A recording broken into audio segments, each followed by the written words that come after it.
Padovan, it's Maxify back, and today I'm joined by my brother and fellow film enthusiast, Blake, who will be the co-host of my newest segment, Maxify Seminar. This is our premiere review on the Maxify Seminar, and today we're going to be reviewing the Netflix original series, You. So this review is going to cover all of Season 1 of the show, and we're going to try to keep it spoiler light. So no major plot developments, but minor plot details might get exposed, but you shouldn't get any more spoilers than you would get from the trailer. Yeah, from the trailer or from the little synopsis on Netflix. So, You is a show about a guy who's basically a little more committed. He's basically a stalker. Yeah, he's a stalker. So, it's a show about a stalker, and he's your main character, is this stalker character. Yeah, and it's weird because it's very easy to sympathize for him, even though he's a stalker and kind of a weird person. Because there's the thing in the show is that he is not the bad guy of the show. Your main character is the stalker character, but you're not meant to hate him. He is someone you're meant to sympathize with, and so you get this really kind of uncomfortable relatability with him, where you're like, in certain situations, oh yeah, I've done that. Yeah.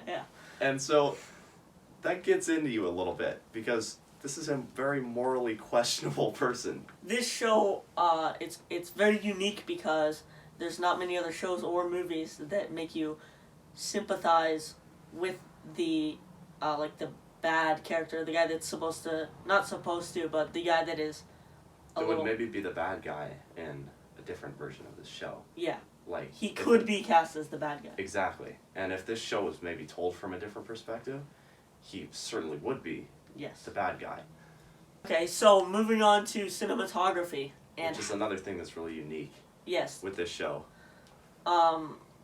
One thing I really noticed is the anamorphic lens look. Obviously you have that anamorphic bokeh in almost all of the shots. They use a lot of depth of field. And all of this makes the shots look very, narrow. So you get kind of a small view of settings and of people sometimes, where you're looking at everything through this very shallow window. And I would say that even maybe relates to the mindset of our main character, of how he looks at the world through this very narrow lens. Yeah. And that's reflected in the cinematography. Then a big piece of putting cinematography together to make it as beautiful as it was in Season 1 of this show is the lighting, and how different locations have their own distinct lighting. Yes. There was one scene closer to the end of the show where one of the main characters was it was very cropped in, and they were in a room, and you could tell which room it was, even though there were no clues except for the lighting. And you're able to just tell a better story through the lighting, just by the lighting. The lighting is a part of the storytelling of the show, which is something I haven't seen used anywhere else. Actually, I have not seen that anywhere else. It's not very common. And so on the topic of storytelling, how did you feel about this story as just a story alone? Removing it from cinematography or from being a Netflix show, how do you like the story? Well, I thought the overall story was pretty good, but, there was a lot of kind of the same thing twice or over and over.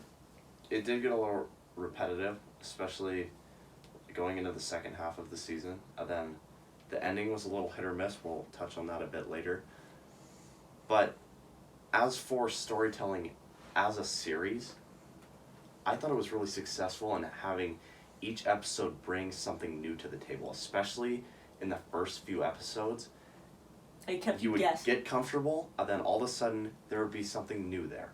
Like in episode 3, all of a sudden you have a new narrator enter the picture, and then in some of the later episodes you have a neighbor character. A neighbor character gets a lot more prominence. That neighbor character, Paco, who is played brilliantly by Luca Padovan, the young talent in this show, is one of countless great performances in this show. Our main character, who is played by Penn Badgley, is intensely that character. Like, you would think he's been a stalker in real life with how much nuance he gives to the little kinks of being an actual stalker. Yeah, and having these brilliant actors in the show is very important because it is a very character-driven plot and storyline because it is based off of a book. Okay, so without spoilers, let's move on to the ending. So, yeah, we kind of have to talk about the ending. Not any of the actual events that happen in the ending, but just the way that this season of You ends is a very backdoor pilot-y, Netflix-y ending of it seems to prioritize setting up season 2 more than it does wrapping up season 1 satisfyingly. I agree. And so I think there should have been different ways this could have ended that were more fulfilling, I think, than how it did. Yeah, there's a bit of like unknown because like it mostly just focused on setting up season 2, which it could have done in season 2. And it didn't need to do that. It could have just focused on wrapping up, season 1. Definitely. And it could definitely come from the novel, the original novel, which could have itself been setting up its sequel, which later became season 2 of this show. But either way, the whole idea of prioritizing future content over finalizing something in a more satisfying way, it's an interesting discussion. It's a hard line. It's a line in the sand. You have to make a choice of, is this going to be better if they're waiting for season 2, like it's a cliffhanger, or do you want it to be like, I'm satisfied with season 1, I wonder what season's 2 going to be about? Overall, I think this is one of the better pieces of television that Netflix has put out. Yeah, I agree. There's not been many that have even been worth watching, and this was very good.